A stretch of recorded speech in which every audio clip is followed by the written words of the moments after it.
there were times when I couldn't stand the pain anymore, or I would sometimes say, Lord, just encourage me today. And then I'd get a note from somebody, an email, we're praying for you, and that type of thing just was wonderful encouragement, not only to me, but to the family.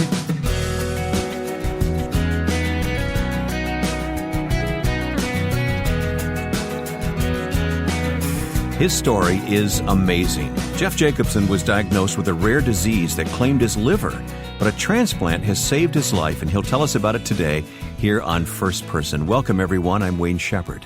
You'll meet my friend Jeff in just a moment, but first, please take some time today to visit us online at firstpersoninterview.com. You'll see more of Jeff's story there, and you can see what's ahead on the upcoming schedule of guests. That's at firstpersoninterview.com. And then on Facebook, you can leave comments about what you hear today. Just go to facebook.com/firstpersoninterview. That's facebook.com/firstpersoninterview. Well, I've known today's guest for many years, and Jeff is well known in Christian radio circles from his ministry career at Moody Radio, In Touch Ministries, Focus on the Family, and other places, including his present position at Strong Tower Media in Ohio. In 2013, Jeff's health took a turn for the worse, and it was discovered that he suffered from a rare genetic disorder that destroyed his liver. In 2014, he received a transplanted liver and now is recovering. We met in the studios of our affiliate WFCJ in Ohio and talked about his ordeal. Well, Wayne, we had gotten back from a trip to Canada where some family were, and the people at work here said I look really pale. And then we had a work day scheduled for our new studio complex. And I said, I just don't have it in me. And so my wife, Ann, said, why don't you go see your doctor? Because there's something up. And so I went there, and he immediately sent me over to the emergency room. What did he see? He saw blood. Ah. And that was not a great sign. Not a good thing. Nope. And so they admitted me to the hospital immediately, and I was bleeding in the varices of my the larynx, that whole area down there. And so they got that stopped. But I'll tell you, Wayne, I was in the hospital this first time when they diagnosed my condition, about 5 days. And this is where they discovered that I had cirrhosis of the liver caused by a rare genetic condition. Most of the time when we hear cirrhosis of the liver, we equate that with too much alcohol. Yeah, and that doesn't apply to you, does it? I had to quickly squash that rumor that Jacobsen. But no, it was some chromosomes my parents gave me, and it's called alpha-1 antitrypsin deficiency. But you had no idea you were the carrier of that. No idea. Or your parents were the carriers of that who gave it to you. Exactly. They never had any symptoms. And so they're deceased now, so I can't even ask them or slap them or anything like that. I was like, why'd you give this to me? Right. But I had no idea. I had both Z chromosomes, or whatever you want to call it in the genetic language, and this is what caused this. And it had been happening over time, but I had no outward symptoms. Right. And so it was just bizarre. What about siblings? Did anybody else have this? I have a sister who lives in New Zealand, and she's been tested, and she doesn't have it either.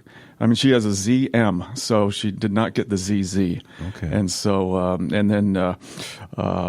I happened to, spin the wheel, and I won it. So it's just such a random thing, isn't it? It is, and it's amazing once you start delving into it. Number one is a lot of the doctors in the medical community. They're aware of it, but they don't think about it when it usually manifests itself in lung problems like COPD, because this little protein that I understand in the liver gets folded and it never leaves the liver. And so then the liver starts reacting, and then over time it tries to regenerate itself, and it doesn't, and it's just a mess. And so this protein that controls a lot of our lung functions is usually the way it's manifested first, but not in me. Okay. Lungs were clear. So this was discovered when? November of 2013. And you lived with this for a long time. And it had to make you very, very sick, Jeff. Yeah, it really did. And especially after the diagnosis is when a concentrated effort began, because the only cure for me would be a transplant. So they put you on the list? I qualified. I had to qualify first, and it was the University of Cincinnati. Well, how do you qualify? I mean, you've got a non-functioning liver. Isn't that qualification enough? Well, they want to look at other parts of your body because they want to make sure that your heart and lungs and kidneys are ready for a transplant. I see. Okay. And because if you've got other issues, then they don't, and I say this carefully, they don't want to waste their time because then it could just be fatal. But I qualified. I passed all the lung tests, and they even did a test, Wayne, where it was they varied the speed of my heart. And that was really weird. I was going to say, that sounds like fun. Yeah, a little bit Frankensteinish, but overall, and then I got put on the list for transplant January 2014. January 2014, when did the transplant occur? November of 2014. That's a long time to wait. It is, and those were months and months of just, I could see the body was starting to shut down. It was consuming itself because it wasn't getting any kind of nutrition. I mean, I'd eat. I didn't want to eat much, but then... you were just wasting away. I was wasting away, yeah. Yep. And, the first few months, January, February, March, were okay. But then it started to progress, and then my gallbladder had to be taken out, and then I'm building up this fluid continually. They did a procedure where they tried to bypass a few things to let some of this pressure go, but that didn't work. And overall, it's called portal hypertension, and that's what was causing the bleeding in the esophagus and down that way. You mentioned the gallbladder, and I mean, I don't know much about this, but for most of us, a gallbladder operation removal is pretty routine these days. I'll bet it was anything but routine. Oh for yeah, you. they had to have some specialists do that too, because they were battling with this fluid buildup, and then all the other issues, and then the meds you're on too, because they put you on a lot of medicines to control a lot of this. Well, what's going on in your heart during this in-between time, Jeff? Well, it's survival and the humbling, the prognosis. You're battling with that. I've got 2 little boys, and you're saying, Lord, I want to be around for them to grow up. I've got 3 older children that are in their 20s, and they're scared to death because they lost their mother to brain cancer. Your first wife, Ruth Ann, died of cancer, and so what's going through their minds? Are we going to lose Dad too? Exactly. And so all those things on top of just the physical aspects. And it was really hard. I mean, it was really hard. Yeah, I just can't imagine that. So, but the Lord met you during that time. Your family has remained strong. Oh, yes. And yes. I mean, the little ones at home, I mean, one was old enough to kind of know what was going on, right? Is it Michael? Michael's our youngest one. Okay. He's 2.5. All right, and the older one Thomas. is Thomas. That's it. All right, and was he praying for Dad? What was the deal? He was praying for Dad every day at dinner time or before he went to bed that God give Daddy a new liver. And then I'll tell you the story that after I got the transplant, he started praying for the family that lost somebody because of the liver donation. Yeah, the donor, sure. So he was really aware of what was going on in a 5-year-old's mind. Yeah. We tried to keep life as normal as possible. Of course you do. I lost a lot of the ability to even keep up with these 2 little munchkins. But my wife Ann, she did a yeoman's job. I mean, I'll tell you, without her, I don't know where I would have ended up because of just even little things like keeping my pills straight. Yeah. When you're taking so many drugs, even post-transplant now, she's you've got a wonderful wife, and we all love Ann. So the day came when you got a phone call. Yes, it was a Wednesday. I'll never forget it. It's sort of it's Wednesday, November. It was the 12th, 8 p.m., University of Cincinnati transplant department calls and said, can you just stay by your phone for about 20 minutes? And you're home alone. I'm home alone because my kids are at Awana with my wife. So I'm home alone. I'm trying to do a little bit of housekeeping, putting the dishes in the dishwasher, something I could sort of lame I could do. I mean, it was sort of, but then it's like, well, they're not home yet, and I wonder what's going on here. Yeah. So did you have to wait the whole 20 minutes? Yeah, I did, and it got into 30. Oh, my goodness. Oh. And but then at about 35 minutes later, they called back and said, can you get down here? We have a donor. Okay. And so they were just prepping the donor to see if it was going to be a match? Was exactly. That the deal? They go through all that type of thing and make sure the match. And but I believe the liver hadn't been removed yet from the person. Okay. They were there, and so I'm waiting for my wife to come back from Awana, which is about that time. But I'm ready to drive down there myself, which I did, and I think I cried all the way. I mean, because here is here, and you never know once you're even open on the table if it's going to work. I mean, but here I'm like, Lord, I mean, it's so soon, but the timing.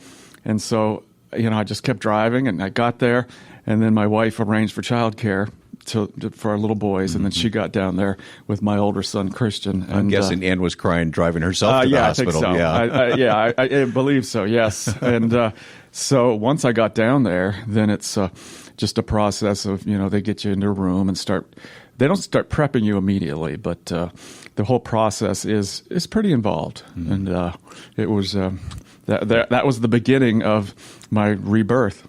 Yeah. How long did the surgery take? For me, it was about 9 hours, and they started at 2 a.m., and they had just finished another liver transplant.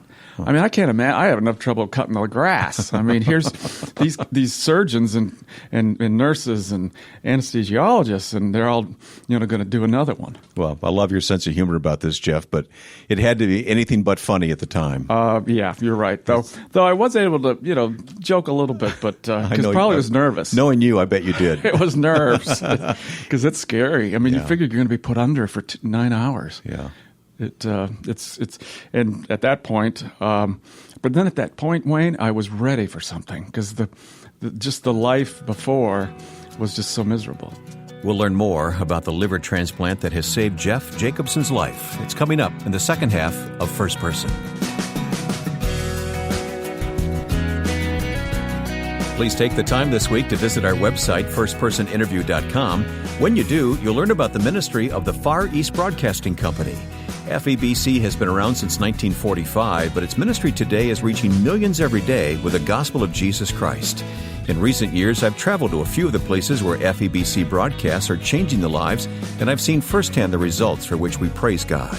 To learn more about FEBC, visit firstpersoninterview.com. My guest on First Person today is Jeff Jacobsen. Jeff and I have known each other for many years. Jeff and I worked together at Moody Radio in Chicago for many years, and Jeff has had many positions in radio, including In Touch with Charles Stanley, managing radio station in Port Huron, Michigan. I'm probably forgetting something even, Jeff. Focus on the Family. Focus, yeah. Where you worked for a while, and now you find yourself in kind of my home stomping grounds, because I went to college close by where you work and live now, working for Strong Tower Christian Media in Ohio. Exactly. WFCJ, WEEC.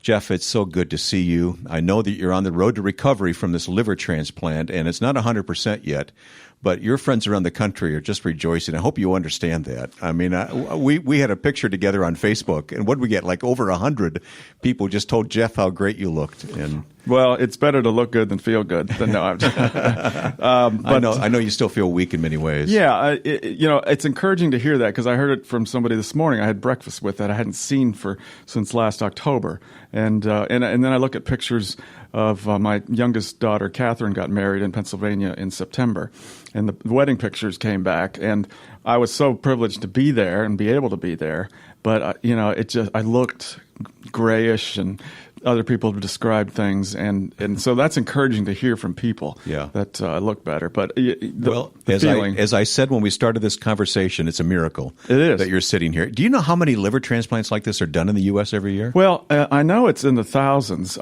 University of Cincinnati, for instance, in 2014, I think they totaled close to 80 liver transplants. Okay. But the problem is, Wayne, there's so many people on the list that never get one. And so I've become a real advocate for organ donations. I want to talk about that, because I was guessing that was the fact. Yeah. And how does that manifest itself? I mean, what are you able to do? Well, of anything you can let people know, first of all, in small ways. And then the bigger picture would be to, whether it's writing Ohio State Legislature, that type of thing. Mm-hmm. Ohio's become very proactive on organ donations, but it's still it's debunking the myths that if you become an organ donor, you're going to be left to the side of the road, and because they want to harvest you. Mm-hmm. And that's not the case. It's not the case. But at least if you say yes, and it may never even materialize, it just gives hope to the people that are waiting for organs, it does. kidneys, hearts, all sorts of In things. Illinois, where I live, I believe you have to sign the back of your driver's license. You have to declare that it's okay for organs to be harvested. But you're an advocate now. Oh, yeah. You're the recipient and an advocate. Yes. And I have to ask you, do you know anything about the donor? 10 years younger than I am. And what we're going to do is probably in another month or two, there's a central called clearinghouse, but you write them a letter and they see if the donor family wants to read it or start communication. Okay. So we're going to do that because they went through a tragic loss. Yeah. And can't minimize that. No, you can't, or you really can't, because it was right before Christmas. November-ish. And so, there was that emptiness in their hearts. So we'll do that, another month or two. Yeah. And then, and I know that coming up too in Cincinnati, there's a recognition of transplant donors and recipients. It's a public event that happens in the courtyard of the hospital once a year. So, we're going to attend that. But yeah, big advocate.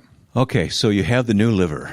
I mean, we take it, it's so matter of fact to state that, but I can't imagine everything you went through. I mean, we're laughing about it, but Jeff, you lived through this and have suffered through this.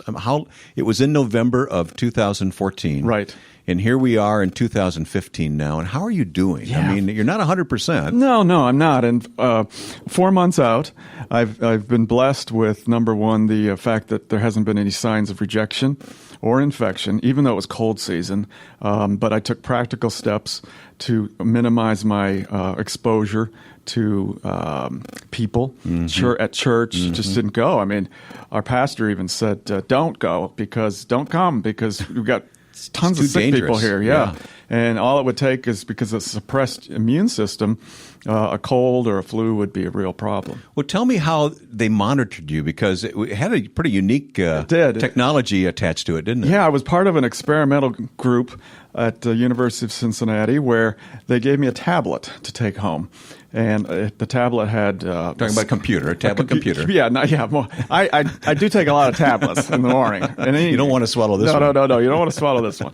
But yeah, it's a computer tablet, and it was programmed to record your vitals and also ask how you're doing. It had a camera, so if they wanted to follow up, they could do this type of two-way communication. It included a weight scale, blood pressure monitor, everything attached to the tablet. So they had eyes on you all the time. They did. And it was a lot easier than having to write something down and fax it or email it. And they were looking for signs of rejection? Exactly. And blood work would be done every week just to see, your levels of certain things. And what was it like to live with that? It was interesting. It took a little while to get used to, because it would remind you when it needed to have data entered in. But after a while, it sort of became second nature. There were a couple of times where I put in there, I answered the question about pain, that it was severe or, up the scale. And 20 minutes later, the phone rang, and it was one of the nurses. Well, that's kind of reassuring, though, isn't it? It is. And this is life and death stuff. It is, especially post-transplant. Yeah. That's the key. So the experiment ended about a month ago. Had to take back my tablet, sort of a friend by then.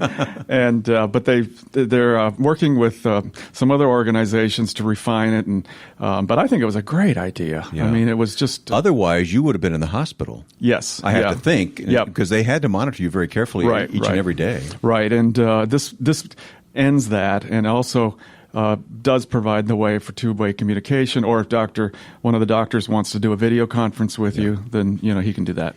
Jeff, we have a few minutes left, and I just got to ask you. I mean, you love the Lord, and you've been walking with the Lord a long time. This came on many years ago. Your wife Ruth Ann died of cancer, and now this strikes you. I mean, again, what have you learned about the Lord's strength through all this time? I have learned that number one, He does love us with an everlasting love. Not to make that minimize that at all. Number two is that He can take anything, because there were times when I wanted to give up. Mm-hmm. I couldn't stand the pain anymore, or why is this happening? I didn't ask for it, and He can take all that. He can handle all that, and at the same time, He would I would sometimes say, Lord, just encourage me today. And then I'd get a note from somebody, an email, we're praying for you. And that type of thing just was wonderful encouragement, not only to me, but to the family. Yeah. That, there's a lot of prayer support out there. Yeah, I want to ask you about the family because they're going through it with you. Exactly. They're not experiencing the physical pain, but they have to live with it just the same. And especially when I got home and we had a medical bed in the family room, they're being reminded every day. But at the same time, with the two little guys, they're realizing too that Daddy's going to be around. Yeah. And that, but it's going to take a little time for, my body to catch up with my mind. What would Anne say is the greatest thing that people did for her while her husband was going through all this? Well, I know that, not only the meals brought and things like that, but just the ability to have somebody watch the boys and let her get away, even if it's over to a coffee house, just to decompress. And because it's you're doing this, you're doing that, you're doing this, you're keeping the house going, you're feeding the kids. But when family came down and they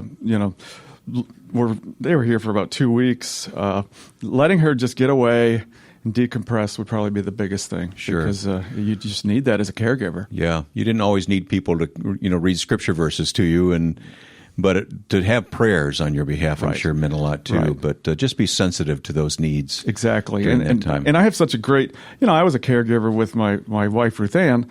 Now I was on the other side.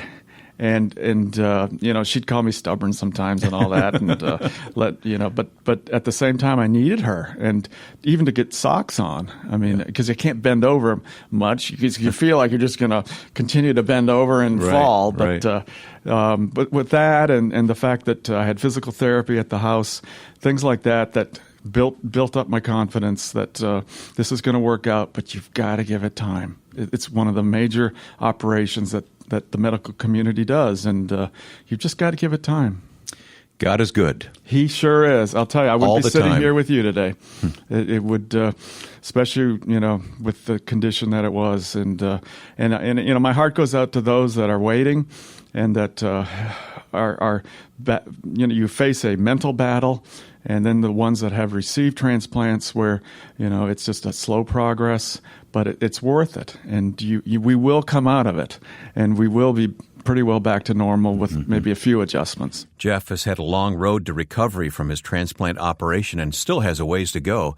But his story of how God has used medical technology and medical professionals to care for him is inspiring. We're thankful to God for Jeff's story. As you can imagine, Jeff now encourages all of us to consider organ donation. It saved his life. Jeff is part of the staff of Strong Tower Media in Ohio, where we are heard on WFCJ. We'll place additional information about this on our website, firstpersoninterview.com. You'll also be able to go back and listen again to today's program or send the link to a friend when you look us up online at firstpersoninterview.com. The audio archive of today's conversation and all others we've shared in the past are at firstpersoninterview.com. And if you use apps on your smartphone or tablet, you can read the latest about our First Person app at firstpersoninterview.com. In the meantime, you can download any of our programs from iTunes, where you can subscribe to the podcast free of charge. Comments about this program can be posted on our Facebook page, facebook.com/firstpersoninterview. There are quite often additional postings on our Facebook page, which I believe you'll find informative. So look us up at facebook.com/firstpersoninterview. Well, next week, our guest will be Dr. Erwin Lutzer of Chicago's Moody Church. He has a new autobiography titled He Will Be the Preacher. We'll talk with Dr. Lutzer about his life calling to the ministry. Don't miss it. Now, with thanks to my friend and producer Joe Carlson, I'm Wayne Shepherd, hoping you'll join us next time for First Person.